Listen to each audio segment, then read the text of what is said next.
श्री स्वामी समर्थ मैत्रिणींनो, आपले मराठी नवीन वर्ष हे 19 मार्च 2026 वार गुरुवारी आलेले आहे। या दिवसापासून नवीन वर्ष सुरू होत आहे। म्हणतात या 3.5 मुहूर्तापैकी हा एक संपूर्ण मुहूर्त आहे। गुढीपाडवा म्हणले की नवीन वर्षाचे स्वागत केले जाते। अगदी जोरदार पद्धतीने आपण करत असतो। म्हणजेच आपण या दिवशी खरेदी करणे व काही उपाय सुद्धा करायचे असतात। ते कुठले तर तेच आपण आपल्या आजच्या व्हिडिओमध्ये बघणार आहोत। तर या गुढीपाडव्याच्या दिवशी आपल्याला आपल्या घरामध्ये धन धान्य सुख समृद्धी भरभराट आणि सकारात्मक ऊर्जेचे प्रतीक यावे यासाठी आपल्याला एक तोडगा करायचा आहे। आपल्याला एक पोटली बनवायची आहे, ती घरात ठेवायची आहे। घरात नजरबाधा वाईट शक्ती येऊ नये याच्यासाठी ही एक दुसरी पोटली बनवायची आहे। अशा प्रकारे आपल्याला 2 वेगवेगळ्या पोटल्या बनवायच्या आहेत व त्याचे पण तोडगे हे वेगवेगळे आहेत। त्यामधील साहित्य देखील हे वेगवेगळे आहे। एक पिवळ्या कलरची पोटली आहे व एक लाल कलरची आहे। तर त्याचे काय महत्त्व आहे तर तुम्हाला स्क्रीनवरती त्या कोणत्या पोटली आहेत त्याचे इमेज मी दिलेली आहे, साईडला दिलेली आहे। हा उपाय दरवर्षी गुढीपाडव्यालाच करत असतो। ही पोटली कुठे भेटेल याची सर्वांना प्रश्न पडला असेल तर ही पोटली आपल्याला जवळच्या केंद्रामध्ये मिळू शकते। नाही तर त्या वस्तू ज्या मी तुम्हाला आज सांगणार आहे त्या वस्तू जवळ एखाद्या दुकानात मिळून जातील। लाल रंगाची पोटली ही शक्ती जी वाईट शक्तीपासून रक्षण करते व पिवळा रंग हा धनधान्य समृद्धी आणि पवित्रता दर्शविते। या पोटलीमुळे वर्षभर घरात सुख शांती राहते आणि नकारात्मक ऊर्जा दूर होतात। आता कोणकोणते साहित्य लागते जर जवळ केंद्र नसेल तर जवळील धार्मिक एखादं दुकान असेल या ठिकाणी या वस्तू मिळून जातील। हा उपाय कोणत्याही तुम्ही बुधवारी करा, परंतु गुढीपाडव्याच्या दिवशी केले तर अतिउत्तम। जर काही तुम्हाला समस्या असतील काही प्रॉब्लेम असेल तर ते तुम्ही बुधवारी केला तरी काही हरकत नाही, खूप उत्तम। सेवा आता यासाठी सेवा काय करायची तर जी पिवळी पोटली आहे ती धन धान्य पोटलीमध्ये काय असते तर जी पिवळे कलरची जी पोटली आहे ती आपल्याला धन धान्याची कधीच कमतरता पडू नये याच्यासाठीची सुख समृद्धीसाठीची जी पोटली आहे तर त्याच्यामध्ये आपल्याला काय काय भेटतं जे आपण स्वामी समर्थाच्या मंदिरामधून आणतो।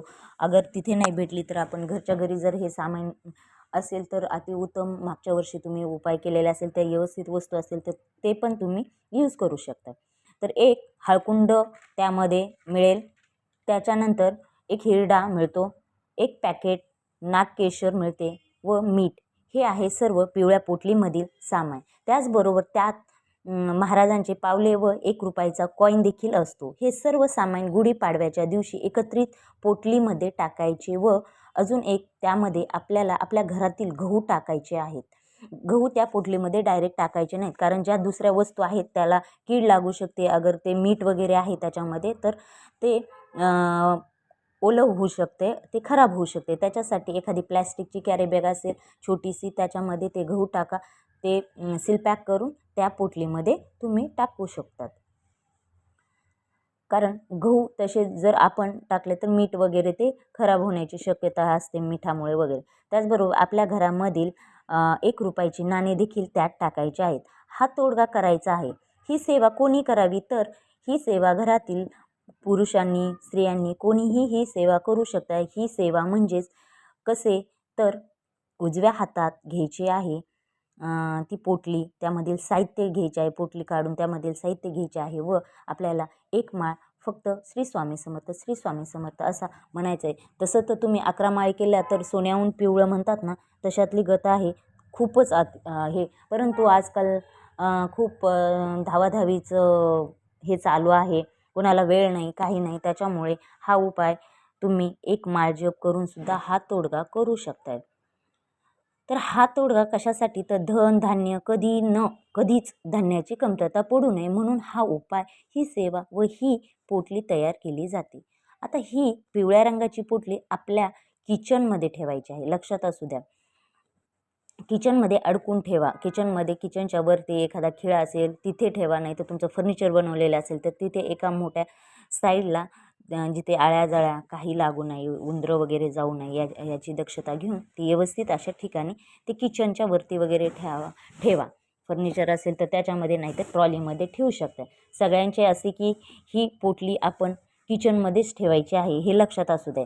एकदा ठेवली की तुम्ही म्हणाल आता पुढच्या वर्षीच आपण गुढीपाडव्याला बघायची, तसं करू नका. ती पोटलीची दर महिन्याला तुम्ही सेवा करत जा, की वर्षातून तुम्ही पाहाल ती पोटली तशीच राहिली, तिला कीड लागली, तसं काही करू नका. महिन्यातून एकदा का होईना आपली ही सेवा पौर्णिमाला करायची आहे. नाही तर तुम्हाला जमेल त्या बुधवारी वगैरे अशी ही सेवा महिन्यातून एकदा का होईना ही सेवा झालीच पाहिजे. आता दुसरा तोडगा आहे ती लाल रंगाच्या पोटलीमध्ये. हा आपल्या मुख्य दरवाजाच्या वरती ठेवायची आहे ही पोटली. जर गुढीपाडव्याला काही अडचण असेल, हा उपाय करायचा आहे, परंतु अडचण आहे तर बिनधास्त हा उपाय कोणत्याही बुधवारी तुम्ही हा उपाय करू शकता.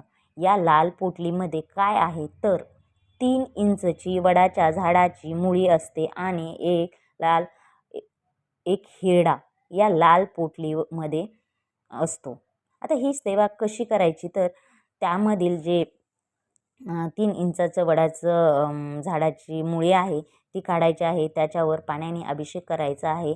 स्वच्छ वगैरे करून डिशमध्ये ठेवून त्यानंतर हातामध्ये घेऊन आपल्याला मुळी स्वच्छ धुवून पुसून वगैरे हातात घेऊन 11 वेळा किंवा एक माळ श्री स्वामी समर्थ, श्री स्वामी समर्थ म्हणायचे आहे. नंतर त्यावर हळदी कुंकू, फूल, अक्षदा अर्पण करायचे आहे. धूप दीप ओवाळून महाराजांना प्रार्थना करायची आहे की माझ्या घरात कधीही बाहेरील बाधा, वाईट संकट, नजर दोष माझ्या संसाराला व कुटुंबाला सर्व दोषातून वाचव, अशी प्रार्थना करायची आहे.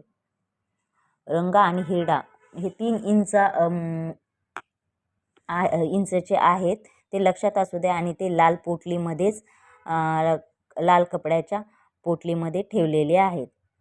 आणि हे घराच्या वरती म्हणजेच घराच्या आतमध्ये आपण जेव्हा एंट्री करतो, घराच्या प्रवेशद्वाराच्या आतमध्ये, लक्षात असू द्या बाहेर नाही, आतमध्ये प्रवेश करतो त्याच्या वरची साईड एखादी पट्टी असेल, एखादा खिळा ठोकलेला असेल उजव्या साईडला किंवा डाव्या साईडला किंवा मध्यभागी ही पोटली आपल्याला मुख्य दरवाजाच्या तिथे अडकवायची आहे.